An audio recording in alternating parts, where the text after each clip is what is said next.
The Indianapolis Colts have a starting quarterback, at least for the first preseason game. It was announced that Anthony Richardson is going to take the snaps. How long will he play? Let's talk about it.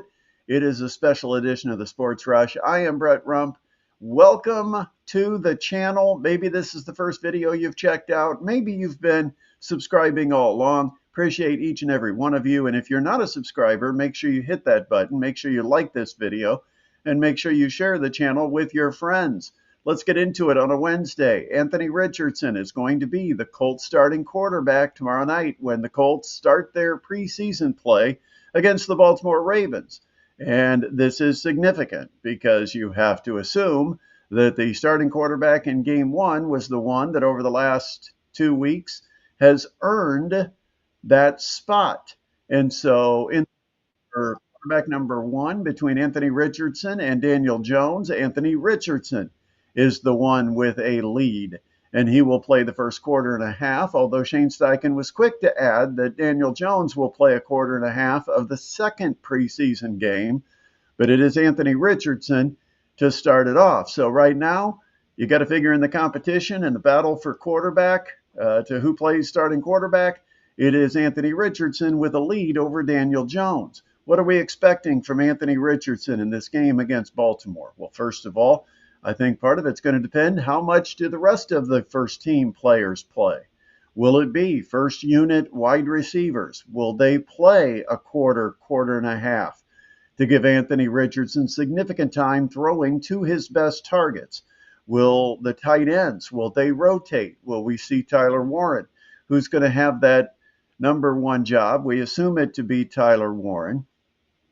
But but how much will the tight ends play, and who will play? And then you, of course, talk about Jonathan Taylor. A lot of times, running backs don't get a lot of hits, don't get a lot of carries in the preseason. So we'll see what they do with the backfield. But Anthony Richardson's going to be out there for significant time for a first preseason game. Significant quarter and a half. That's a pretty good run, and so we'll see what he does. Daniel Jones will probably just play the remainder of the second quarter. I don't know that we'll see anything more from Daniel Jones. Riley Leonard will be getting a chance. First chance that we will have to see Riley Leonard in action against Baltimore coming up tomorrow night. But Anthony Richardson has to take care of a couple of things. Number one, decision making. He's got to be able to find and be decisive with his receivers. He's got to locate the right receiver, get the ball out on time, and be accurate. The accuracy issue is the biggest thing for Anthony Richardson. You cannot go through an NFL career completing 50% or less of your passes. And that's what the numbers look like for Anthony Richardson. And so you got to get that number 60% or above, preferably 65%. And we'll see if his accuracy, how it looks coming up tomorrow night. The other thing is, what will the offense be and how much will they trust Anthony Richardson to run after, the injuries, still dealing with the shoulder? I doubt he's going to take off and run on set design plays in a preseason game. But we'll see what the offense looks like. Are there going to be tweaks or changes to what the Colts do now that Tyler Warren is out there? Then you've got, of course, A.D. Mitchell has had a significant camp. Very similar to last year when it looked like, wow, Colts are on to something with A.D. Mitchell. And then he was kind of a no-show through the season and ends up injured. And I think that's one of the questions about A.D. Mitchell is, can he handle the physical play of the NFL? Is he not intimidated by the physical play and the fear of being hit? Because he did have a little of that last year. All right. What else have we got going on in the world of sports? News from the Pacers. How about Rick Carlisle announcing on a podcast that Ben Mathurin is in the starting lineup. He's the man that's going to be the number 2 guard. And I don't think we're shocked by this, but he's come out and stated it, and he stated the reasons behind it. And so we now know what the Pacers will look like without Tyrese Halliburton, and it'll be Andrew Nembhard at the point guard. Ben Mathurin will play the 2. Aaron Nesmith will be at the 3, and then Pascal Siakam the 4. And I guess the 5, we still have to kind of wait and see how that shakes out as far as the return of Isaiah Jackson. Is he going to be ready to play? Or Jay Huff, is he going to be the man in the middle? Well, I guess we can wait and see on the 5-man, but we do know how they replace Halliburton at the point guard position by shifting over Nembhard and putting Mathurin into the starting lineup. But Rick Carlisle made that announcement and said that Mathurin's a guy that's earned it. He is a guy that brings unique athleticism to the floor. Love the athleticism, love the speed with which he plays, and the not only the toughness and the aggressiveness, but the fact that he will go get his own. And that's what the NBA is about, going and getting a bucket when you need to get a bucket individually. Sometimes with a shot clock, sometimes with defenses locking down on a couple players. Sometimes you have to trust one of your guys to be able to just get the ball and go get a bucket. The offense breaks down, everybody's scrambling and out of position, and you just got to get it to somebody with 3 or 4 in the shot clock and say, go get us one. And Ben Mathurin's a guy that can do that, and the whole NBA is about that, and players that can do that. If you can't go get your own and create a bucket for yourself, it's very hard to stick in the NBA. A lot of players that can distribute, a lot of players that see the floor and are a great teammate, but ultimately the guys that get the minutes are the guys that at the end of shot clocks have it in their arsenal to be able to go and get a bucket when you have to have one. Last night, Fever played in Los Angeles, and it is a season sweep for the Sparks over the Fever. Last night, not necessarily a great game. They battled, but didn't do well enough. The Fever end up losing to the Sparks last night. 25 points for Kelsey Mitchell, another 25 from Richardson Jackson, and the Fever lose it 100-91. It really wasn't that close. It was a 22-point game with like 5 minutes left. And then the Fever went on a big run, hit some threes. Kelsey Mitchell triggered a couple, and then they ended up getting it into single digits. But they were pretty well toasted, mostly in the second quarter, outscored 28-16. And then they tried to make a run in the third, and right when it looked like maybe they could get back into the game, another 7-point burst by the Sparks, which they did 3 or 4 times, it seemed, last night. Every time the Fever tried to have a run of their own, the Sparks answered, and the Sparks win at 100-91. Leading scorers, as we mentioned, Kelsey Plum and Richardson Jackson, 25 each, but they got 19 from Stevens, 16 from Hamby, and the Fever, big night for Kelsey Mitchell. She was 7 of 12 from 3, 11 of 19 from the floor, 6 assists, and 34 points for Mitchell, 17 added from Natasha Howard, and 15 apiece from Ari McDonald and Aaliyah Boston.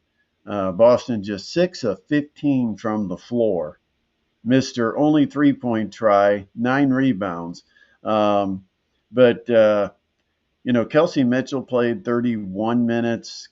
Sophie Cunningham, who finished 3 of 7 from the floor, but was 2 of 4 from 3, just 8 points, but she did it in just 26 minutes. Lexi Hull still having her shooting struggles. 21 minutes, was 0 for 3 from the floor, 0 for 2 from 3.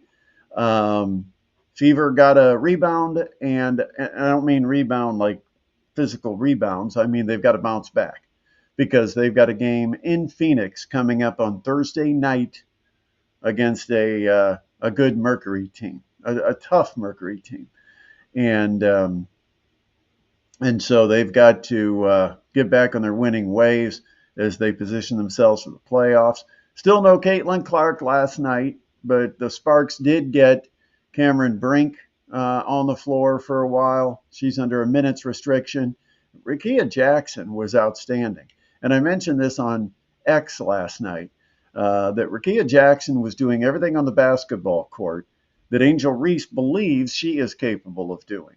Hitting three-pointers, getting rebounds, defending, and being able to drive with that turnaround step back. She had some assists. She just did everything on the floor last night for the Sparks. And I mean, when you start looking at that lineup, that's a scary lineup with Hamby, who, of course, has championship experience. Stevens, very capable, 7 of 8 from the field last night, including 5 for 5 from three-point land. Then you had Jackson, Plum, and overall, the Sparks hit 13 of 26 three-point shots, 50%. It's going to be tough to beat, especially on the road. Fever don't get the job done last night, but again, they will be in Phoenix coming up on Thursday. Mastodons finished up their summer practices. They had an inter-squad scrimmage. Tell you this, Mikhail Stevenson is not just a roster filler for a local kid. This guy is coming into Fort Wayne, and I think he's going to have a chance to not only play, but play significantly. Could he start? Possible. But I will tell you this, and there'll be a number of players that won't start that will still play probably 20 minutes plus, because they do have some balance and depth. But Stevenson, he can go. He can play at the pace that Coach Kaufman wants them to play at. He can attack the rim. He hit from three. Really impressed with Mikhail Stevenson's game. Also, the Dons at one point played a lineup with 6'8", 6'8", 6'9", all on the floor together. Looks like Yuval Levin is working on getting into the flow. I think the style might be a little different than what he's used to, playing with the speed and pace that the Mastodons like to play. But I think that will come. I think I will say this: D'Angelo Elise, D'Lo, he was agile, quicker on his feet. Still fouled too much, but he looks like he's in some better shape. Maybe lost a few pounds. I thought, hey, you know what? Really like what he's done to try to take advantage. Because remember, this guy graduated. He's playing an extra year. And I thought he looked solid. Of course, Darius Duffy, a guy that comes from Milwaukee, a fellow Horizon League opponent. He has transferred in. He's out of Murray, Kentucky. And he provides an extra big, and he can run the floor. And Ibrahim Kaba, the transfer from St. Bonaventure, he looks like he's going to be a valuable piece that will be very flexible, being able to play the 4, being able to play the 5, some versatility there. And I'll tell you, the freshman that got a chance to get out there in Morgan, Quentin Morgan, he did not disappoint. He probably needs some more muscle. In fact, I would say overall, the weight room's going to be real important over the next couple of months for the Mastodons. It's not a team that's got a lot of physical strength. I mean, the chest, the shoulders, the bodies. You remember like Jalen Jackson and Rasheed Bello, so strong in that upper body. And the Mastodons don't have that right now, but they've got time still to be able to build some mass and some muscle. CJ Hadnot, speaking of mass and muscle, he is bigger, he is stronger, and I think he's going to be a solid finisher at the basket. And of course, Hadnot brings a ton of experience. Max Nelson didn't play, had to miss the scrimmage, but of course, we all know what Max Nelson can do. We'll have a full breakdown on the Mastodons coming up on a special podcast coming up later. That does it for us. Everybody have a wonderful, everyone have a wonderful hump day. And that's my phone telling me it's time to get up. That's how early we're recording this. I mean, we are recording at the wee hours of the morning. But make sure you subscribe, make sure you like, make sure you share. We would love to have you as part of this channel, so make sure you get connected. Have a great Wednesday. Talk to you again soon.